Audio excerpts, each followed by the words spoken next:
이번 개각에서 가장 관심을 모은 건 김현미 장관의 구원 투수로 등장한 변창흠 국토교통부 장관 내정자입니다. 그동안 24번의 대책이 대부분 공급 확대가 아니라 규제 강화에 초점이 맞춰지면서 매매와 전세 시장 모두 대혼란에 빠졌죠. 변 내정자 역시 대표적인 규제론자여서 시장에선 걱정이 더 큰 분위기입니다. 그러니까 문제의 원인을 제대로 진단해야 해법을 찾을 수 있는데 과거 발언들을 보면 그렇지 않다는 겁니다. 홍현주 기자가 부동산 전문가들의 이야기를 들어봤습니다. 변창흠 내정자는 문재인 정부 주택정책 성적표가 중상 이상은 된다고 평가해왔습니다. 공공임대주택이나 또 저소득층 또 비주택 거주자 같은 그 부분에 대해서 어떤 정부보다도 좀 많이 했고 빨리 했고 또 세심하게 했다.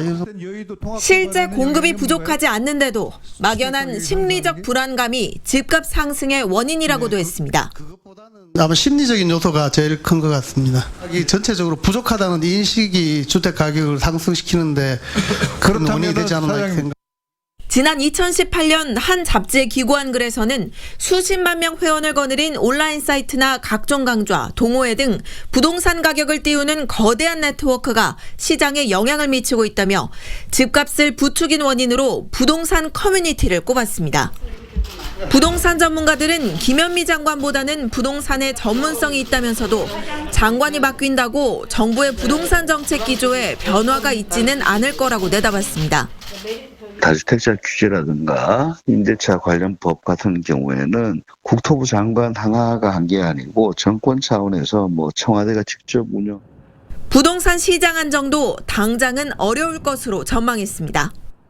완화시키거나 또는 양도세를 완화시켜서 주택 거래 시장을 정상화시키지 않을 거라고 보여집니다.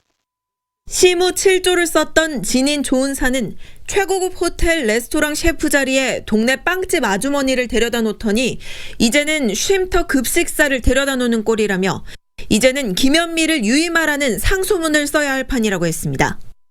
TV조선 홍현주입니다.